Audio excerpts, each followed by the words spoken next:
Nagbabalik po muli ang inyong lingkod at nagbabalita ng mga balitang dapat nating malaman dito sa ating bansa. Ito ang Balitang Pambansa. Ating ngang matutunghayan sa channel na ito kung ano ang nangyayari sa loob ng ating gobyerno at syempre tumutulong na rin sa ating mga mamamayan na malaman ang katotohanan dahil mayroon tayong karapatan na malaman ang tunay na nangyayari sa ating bansa. Ngunit bago natin panoorin ang balita, huwag niyo pong kakalimutan na mag-subscribe sa ating channel at pindutin ang notification bell para lagi kang maging updated sa ating mga bagong videos na ina-upload araw-araw. At sa ating mga solid viewers naman dyan ay maraming salamat naman po sa walang sawang pagsuporta. At syempre, huwag din pong kakalimutan mag-iwan ng like at i-share ang ating mga videos. At kung mayroon ka naman pang opinion, ang ating comment section ay bukas para sa inyong mga hinaing. Ito na nga mga kaibigan, ating panoorin ang buong video. Salamat po muli and God bless!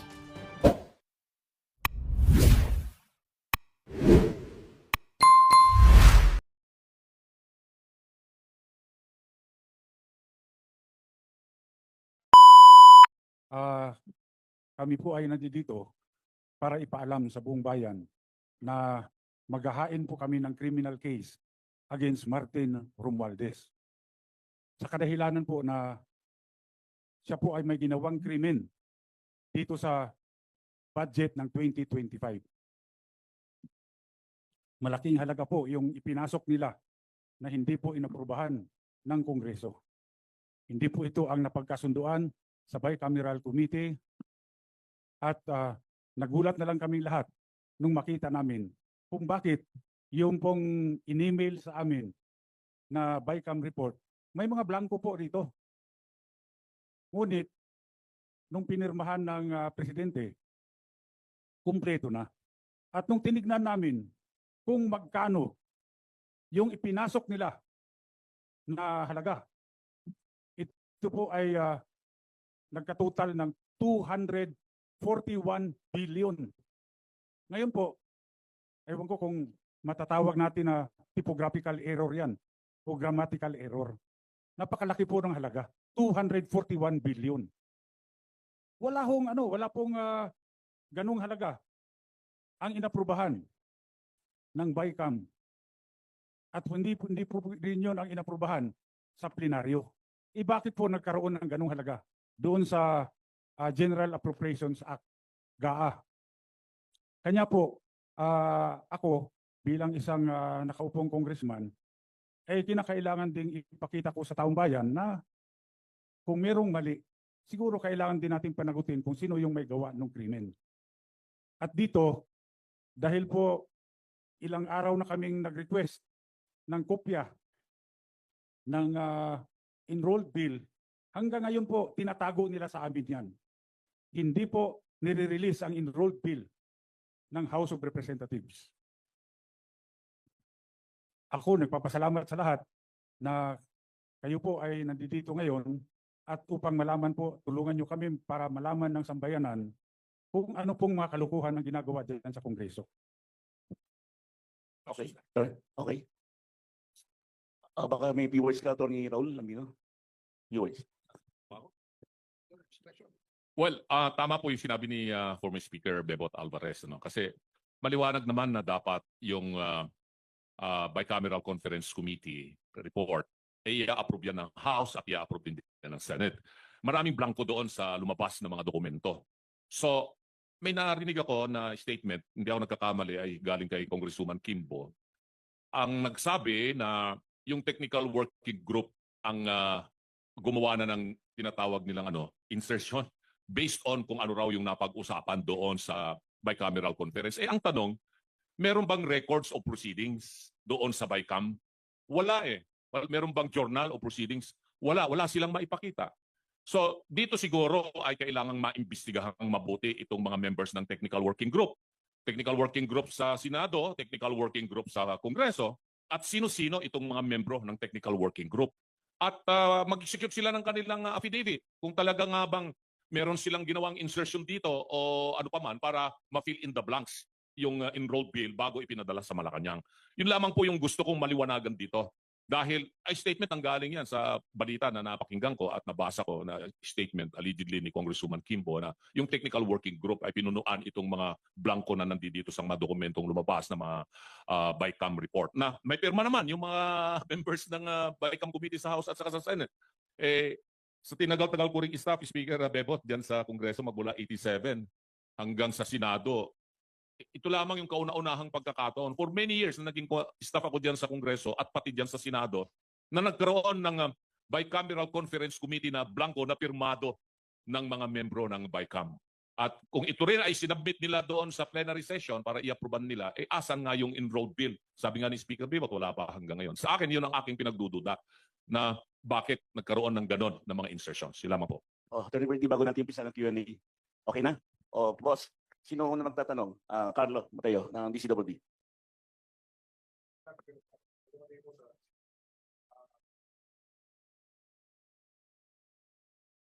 Speaker, former Speaker, ano po yung particular na kaso na isasampa? At sino-sino pa po ang sasampahan ng kaso bukod kay Speaker Martin Romualdez? At kailan po ito isasampa? Sa aking pagkaalam, no, pwede akong i-correct ng aming mga abogado rito kung meron akong makaligtaan na pangalan. Number 1, siyempre si Martin Romualdez. Pangalawa, itong si Saldico. Pangatlo, itong si Majority Leader Manix Dalipe ng Zamboanga. Bakit sila? Dahil po, una, wala pong nangyayari sa House of Representatives na hindi po alam ng Speaker of the House of Representatives. Lahat po yan may basbas ng Speaker. Wala pong gagalaw dyan kapag hindi po sinabi ng Speaker. Kaya nga po dito, sigurado ako, itong si Martin Romualdez ay talagang siya ang may pakanan nito lahat. Siya ho ang author nito. Ngayon, siyempre ako gusto ko rin magpasalamat kay Congresswoman Stella Kimbo. Dahil kung meron mang tunay na bayani dito, si Congresswoman Stella Kimbo. Dahil siya mismo ang umamin na maraming blanco ang BICAM report. Ngayon, bakit nagkaroon ng 241 billion na additional budget doon sa sa GAA na pinirmahan ng Pangulo? Ngayon, yung mga media, pwede rin nyo rin mag-request. Request nyo sa Kongreso kung mabigyan kayo ng kopya ng enrolled bill. Bakit mahalaga ang enrolled bill? Kasi dito natin makikita kung ang enrolled bill ba ay faithful reproduction kung ano yung inaprubahan ng Kongreso sa plenary. Dahil kung ito ay magkaiba, ay malaking problema yan. Hindi nila nilalabas yung enrolled bill. Ako may suspetsa. Anong problema? Ba't ayaw mong ilabas? Problema dyan, kung walang enrolled bill, yung liability magsishift, mapupunta sa Office of the President. Pinirmahan niya, walang enrolled bill. Sino naglagay ng blanco? Di sila. Kaya malaking problema. Siguro mabuti ilabas na nila yung enrolled bill para naman makumpare natin. Tama ba yan o pareho ba yan nung inaprubahan ng BICAM, inaprubahan ng plenary? Okay. Maidagdag ko lang, sa laki ng problema nila, palagay ko that is the reason why sinulong nila kahit kapos na yung oras ng impeachment para matabunan ito, para yun ang pag-usapan, para yung oposisyon ang nasa defensive instead of us being on the offensive. Pero hindi po natin bibitawan ito kasi napakalaki talaga, 241 billion. Kaming mga ordinaryong tao, we cannot even begin to wrap our heads around that figure. 241. Kaya kami ni Mr. Magpantay sa Citizens Crime Watch, we joined hands with Speaker, with Attorney Raul Lambino, with Attorney Jimmy Bondoc para isulong po ito at sa Monday po ay ipafile po namin sa City Prosecutor's Office ng Quezon City itong criminal case na ito because this is falsification of legislative documents, which is a crime. Krimen po ito. It is a crime not only under the revised penal code but in view of the amount involved, it is a crime against the Filipino people. Okay. Hello, good morning po.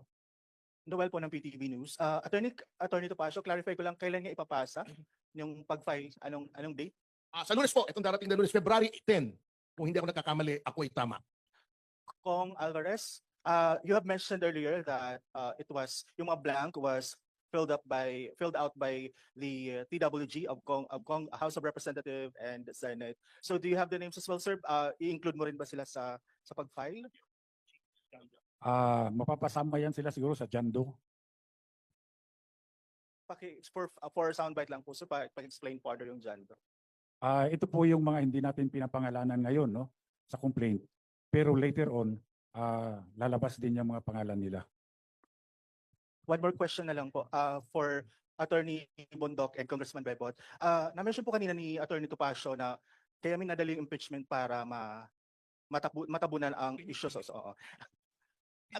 Sa inyo pong dalawa, itong kasi pareho po kayong nasa side ng mga Duterte. Hindi po kaya ito magiging isang political war? Una po sa lahat, gusto ko rin linawin talaga na ito po ay hiwalay sa aking pagiging kandidato, no, tong filing. I am acting in my capacity as National Officer of the PDP Laban dahil ako po ay chairperson ng arbitration committee ng PDP Laban. So I'm really on the legal team of PDP, no? So needless to say, siguro lagi namang may political aspect ang mga ganito, but we are really fighting against the corruption here that is nasa institusyon, no? Wala po itong kinalaman sa politika. Very little to do with politics. Napakalinaw po, as a lawyer, I'm speaking as a lawyer, na lahat po ng elemento ng falsification of legislative documents ay naririto.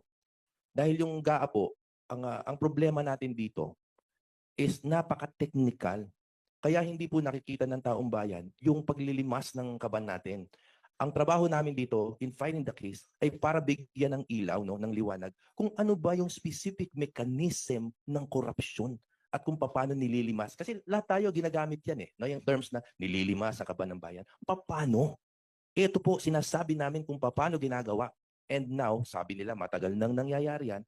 Ang gusto naming masabi sa inyo, it is in unprecedented amounts ang ninanakaw po sa taong bayan. Kailangan po maging malinaw yan. Gusto ko lang linawin din na itong pag-file namin ng criminal cases, hindi po kasama sa politika ito. Malinaw na mayroong krimen na nangyari. Malinaw na Martin Romualdez, Saldico, at Mr. Dalipi committed a crime against the Republic of the Philippines. Hiwalay po natin yung politika dito. Mag-focus po tayo doon sa krimen na nangyari.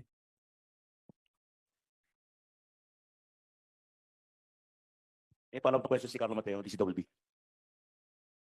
Sir, kahit sino si Sir Jeco magpatay po siguro. Pero ba tayong draft na dyan ng complaint para maipakita natin sa mga mamamahayag yung kung ilang pahina rin po yan? Yung pong draft, pinapine-tune pa po eh. So, by Monday na lang po.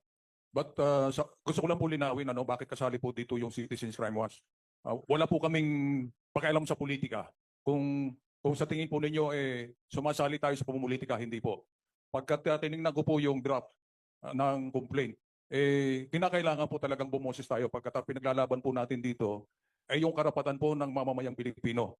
Ang isa po sa advokasya, kahit noon pa po ang advokasya ng Citizens Crime Watch ay labanan po ang korupsyon.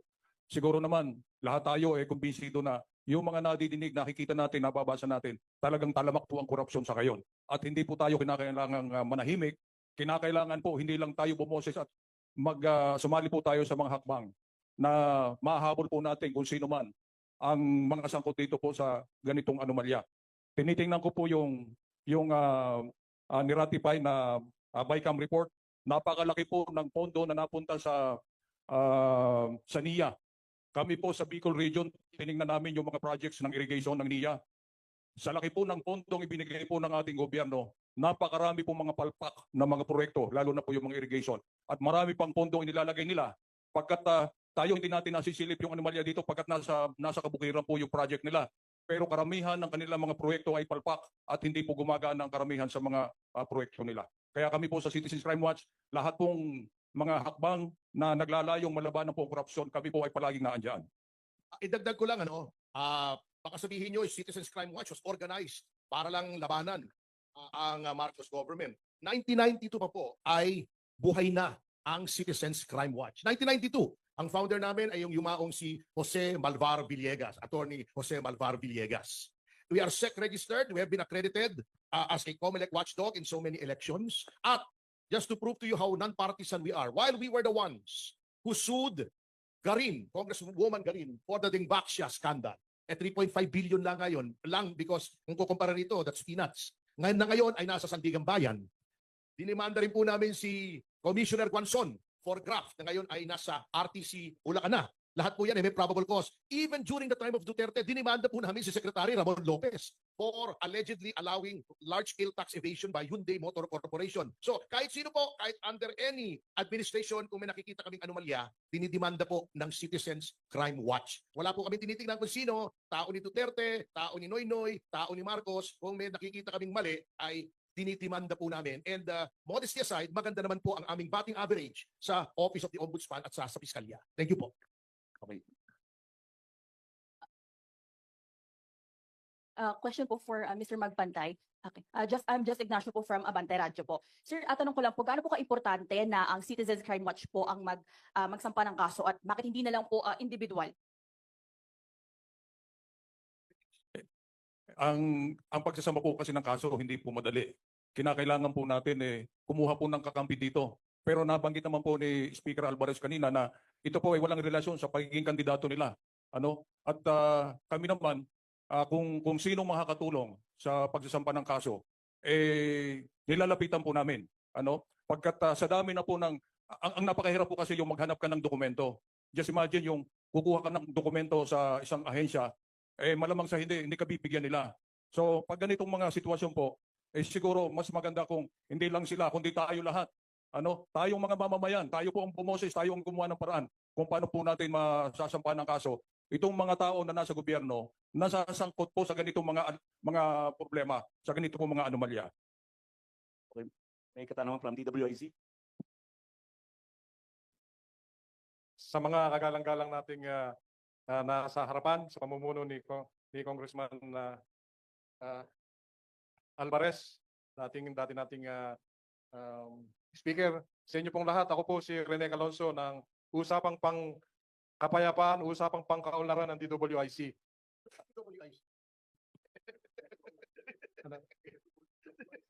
Yes, sir. Meron lamang po akong gustong linawin at mabigyan nyo ng kaliwanagan para po sa kaalaman ng lahat. Ano po bang pagkakaiba nito sa isinusulong na complaint nila Congressman Ungab? Para po magkaintindihan tayong lahat. Salamat po, sir. Yung complaint po na sinusulong nila Congressman Ungab, petition po yun sa Supreme Court to declare the 2025 General Appropriations Act unconstitutional. Ito po yung sinusulong namin dito ay yung criminal case laban po kay Martin Romualdez, Manix Dalipe, Saldico. Yun po. Any question? Follow up? Hello. Bante, from Abante. Any questions? Boss? Maaari ko bang linawin ng konti para talagang nakikita ng taong bayan yung difference? Yung sinasabi po ni Speaker Alvarez, dalawa po yan, yung constitutionality, yung kaila kong Ungab. Sina-challenge nila yung mismong GAA na may mga na-violate sa Constitution. Hindi siya naaayon sa sinasabi ng Constitution, halimbawa sa edukasyon na dapat highest budgetary priority, etc. Ito pong ipapile natin ay dun sa mga gumawa.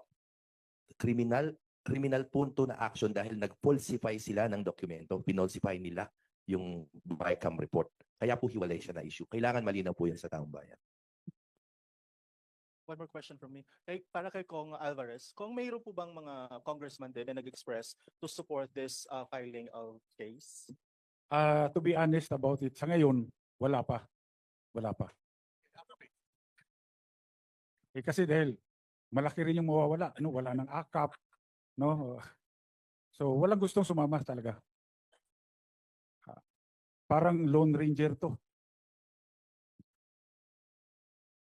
Sorry, Bertie, may ano ka ba? Sabihin ka?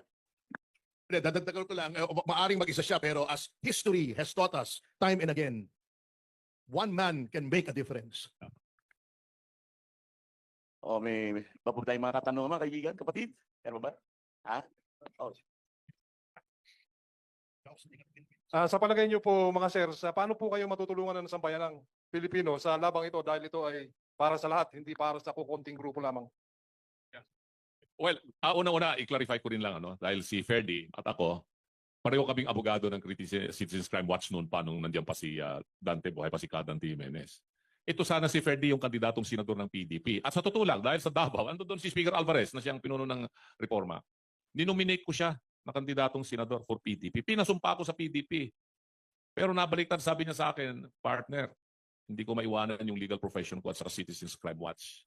Ikaw na lang yung isusubo ko dyan. So nasubo ako dito sa Senado.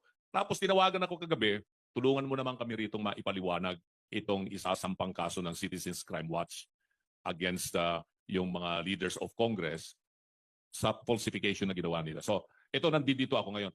Maliwanag kasi yung sinabi nga ni Speaker Alvarez kanina na parang heroine si Congresswoman Estela Kimbo kasi umamin siya na talagang ang nag-insert ay mga technical staff ng House or even the Senate. So that is practically already an admission. It's not a confession, but it is an admission under the rules on evidence against interest. Kasi, yes, because there is a question of fact. It's a fact already. No? It's not yet a question of law. Pag confession kasi, question of law na wala nang lilitisin. But she has admitted that indeed, may mga blanco dito sa sinasabing BICAM report.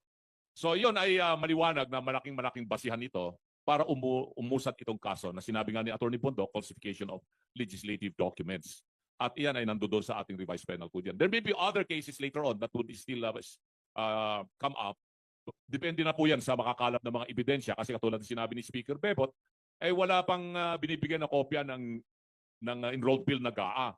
At sa akin naman palagay ay importante rin na maimbestiga itong mga technical staff ng Kongreso at saka Senado kung totoo nga ba yung sinasabi ni Congresswoman Kimbo na sila yung ministerial function na raw nila na isingit kung ano man yung mga dapat na i-fill in the blanks. Upon the instruction, by whom? Yan ang ating tatanungin. Sino nagbigay ng instruction? Siyempre, alam na rin natin kung sino nagbigay. Nasabi na ni Speaker Bebot. And these are the personalities that will be included in the complaint that will be filed together with the non-identifiable personalities na pinapangalanan ngayon na John Doe and Jane Doe. So marami pang mga pangalan dito na mga sasama later on. Thank you. O may katanungan from Manila Bulletin. Teka, liwanag. Gusto ko lang humingi ng clarification kay kay Atty. Lambino. Ano yung sinasabi niyan si Stella Kimboy parang heroin, ibig sabihin nakaka-addict siya? Anuin mo yun, klaruhin mo yun, ba? Mabigat yun. Hero na lang, hero. Heroin female hero, kala ko nakaka-addict si Stella O naman mahirap na. Klaruhin mo yan ba? Saan ba yan ngayon? Gusto na ba yan ngayon? O meron pong katanungan din from Manila Bulletin kay Joseph Pedrajas. Saan po pa-file yung kaso and sino yung complainants and respondents? Sino po pwede sabihin? Sino yung complainants and respondents?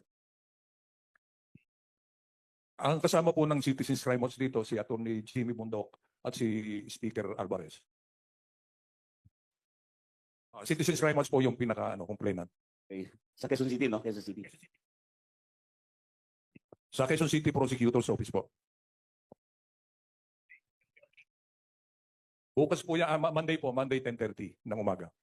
Sir, sa ipagpamanin niyo po at para pong hindi nasagot yung katanungan ko kung paano makakatulong ang mga mamamayan natin sa ating ipinaglalaban at paano kami makakatulong kung sakali. Kami ba ay maghihintay na lamang ng resulta ng legal matter na ito or ano po ang inyong masasabi? Alam niyo po, napakalaking tulong ng sambayanan dito. Unang-una, yung Citizens Crime Watch po walang pondo yan. Kami po ay kumikilos sa sarili naming kaparaanan. Ngayon, yung moral support lang po ninyo, yung napakalaking bagay na po yun. Pagkat kayo po ang nagpapalakas ng kalooban namin para gawin po ito. Pagkat ang laban po sa korupsyon, laban po nating lahat ito. Ang pinaglalaban po namin dito, ang sambayanan ng Pilipino, na tayo po inadadaya. Yung buwis mula sa ating, na binabayad natin sa ating gobyerno, ginagastos po dito sa mga proyektong ito. Pero pag may mga insertion sa mga ganyan, mga patago ng mga proyekto, ay nadadaya po tayo. At kayo po, lalo na po itong mga kasamahan natin sa media, malaking bagay po yung binibigay ninyong suporta sa atin at kami naman ay nagpapasalamat po sa inyo. At yung mga mamamayan natin na nakikinig at nanonood, abay, pagdasal nyo lang po kami, nabigyan pa kami ng lakas ng loob para po ipagpatuloy itong aming ginagawa. In other words, just make noise kung yung mga mamamayan kasi lahat naman may access sa social media. Indicate your disapproval, your disapprobation, your displeasure sa ginawang ito ng majority sa ating House of Representatives na nilagyan yung mga zero at kung makikita nyo, no? Ito, sample pa lang ito, ha? O, puro soft projects, yung mahirap ma-account. Alam ko ng mga congressmen yan. Katulad dito sa DA, O, hybrid seeds, inorganic fertilizer, di ba yung fertilizer funds camp? Galit na galit sila, ba't nandito na naman? Soil ameliorants, agricultural drone services ha. Mga soft project ito eh. Madaling ano to eh. Madaling ipad itong mga ganitong projects eh. Ang tawag ito soft projects as opposed to hard projects na nakikita ninyo. So ewan ko kung bakit si Speaker mahilig sa soft na projects. Dagdagan ko lang, Karen eh. Ang request namin sa taong bayan, huwag niyo po sana ibenta ang inyong katwiran. Yun po talaga. Sana maging madiin yan sa inyong mga coverage. Huwag niyo po ibenta ang inyong katwiran. Dahilan po, sa yung falsification, crime ang ginawa nila. Krimen. Ngayon, yung mga taong nakakabenepisyo dito, lumalambot ko minsan ng opinion dahil the crime benefits them. Huwag po kayo maging accomplice sa crime nitong ating sasampahan ng kaso. Yun lang po. Last two questions. Meron pa ba tayong mga katanungan, kapatid? Carlo, meron pa ba, Carlo? Meron pa ba tayo dyan? Boss, final words. Wala nang gusto magtanong. Attorney Raul Bino na. Attorney Raul Bino na. Lahat, isa-isa. Final words. Message. Gusto kong susugan yung sinabi ni Atty. Bundok kanina na walang politika dito. Kami mga abogado rito, lalong-lalo na sa aming dalawa ni Atty. Bundok dahil tumatakbo nga po kaming senador under PDP laban. Si Speaker Alvarez naman ay hindi po siya kasama sa PDP laban. So, although magkakalyado kami pagdating dito sa usapan para mabago po ang ating sistema at yung umiira na practice po, lalong-lalo na po dyan sa Kongreso at sa Senado. At dagdagan ko rin yung sinabi ni Atty. Topacio kanina na itong mga insertions nito na lumalabas ito yung mga masahol pa ito kaysa sa yung identified nung araw na pork barrel talaga na 70 million kasi identified na yung 70 million na amount at yun ay yung mga congressmen at mga senador saka lang sila gagawa ng listahan ng kanilang mga proyekto pagkatapos ma-allocate yung 70 million sa ngayon hindi matindi nakakapagtaka sabi ko nga di ba merong mga nilain veto ang Pangulong Marcos, bakit hindi niya bineto itong mga bagay na ganito na ito yung kine-question natin kung nagveto sana siya dapat ito yung kanyang mga bineto para malinis po yung budget. Hindi po naalala ko nung araw Speaker Bebot, si Pangulong Duterte, marami rin siyang mga binito noon na mga provision ng budget ng General Appropriation Act. At natuwa po yung taong bayan dahil nagkaroon din ng mga kunting mga hindi magandang insertions, pero hindi mga blankong insertions yun pero dahil hindi nga naayon doon sa inapruban na National Expenditure Program, ay binito ni Pangulong Duterte. Pero dito, yun lang pinagtataka namin, bakit hindi binito ito ng Pangulo, itong mga questionable mga insertion, pati na rin yung pagbawas ng mga budget ng galing sa DepEd at napunta doon sa kung saan-saang agencies, lumaki po yung tinatawag na pork barrel ng mga congressmen at mga senador. At sa admission na rin po ng mga senador at mga congressmen, lalong-lalo na yung akap na 25 billion ba, 25 billion o 26 billion. Kasi 5 billion yung mapupunta sa mga senador, 21 billion yata mapupunta sa mga congressmen, at inaamin nila sa mismong mga pananalita po nila na sa kanila yon. At hindi na nila may tatanggi. Ito yung mga bagay kung bakit question sa Korte Suprema yung constitutionality nitong General Appropriation Act. At tapos nga itong move ng Citizens Crime Watch na magsampa ng criminal case. So yun lamang po ang gusto namin ipaliwanag sa inyo. Teka, Atty. Other matters, sandali. May tanong from ABS-CBN para kay Atty. Topacio. May we know any update on ex-Congressman Tevez extradition to Philippines? Out of topic yata. Pero in general, nasa dili pa po siya. We are awaiting the outcome of our appeal from the order or decision of the Tribunal de Recursos allowing extradition kasi appealable pa po yan doon sa plenary ng Court of Appeals o Tribunal de Recursos ng Republic of Timor-Leste. Anyway, as my parting words, katulad nga ng sinabi ni Speaker, this is a long and lonely fight. Pero alam nyo, aral po ako kay, I don't know if you remember this guy, he was a great man, si Doy Laurel. He used to be the Vice President of the Republic.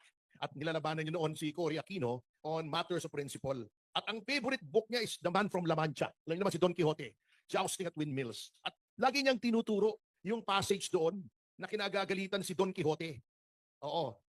Favorite song pa pala ni Raul Lambino yung Impossible Dream. Pakantahin mo na nga natin to ng Impossible Dream. Gawin anthem nitong ating grupo.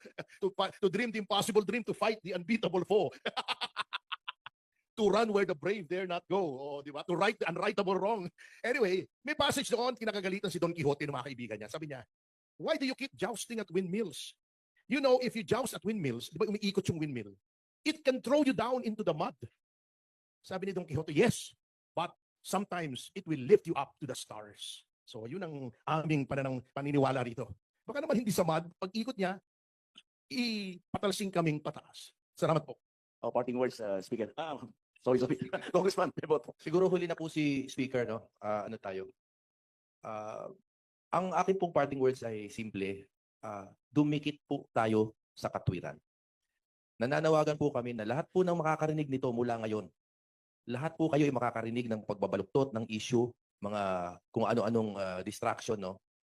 Pero ang simple pong nangyari dito ay hindi po nasunod ang ating constitutional process kung paano magpasa ng budget. Bukod doon, hindi na nasunod ang konstitusyon, meron pang nagkaroon ng falsification. May lumabag na mambabatas sa batas. Doon lang po tayo dumikit sa katwiran na yon. Kaya wag po natin lagyan ng kulay ng politika, hindi political ito. Pinaglalaban po natin ang ating karapatan na magkaroon ng matiwasay na buhay, maunlad na buhay, at yung pera natin ay dapat napupunta sa atin. Let the criminals answer sa kanilang ginawang krimen sa laban sa ating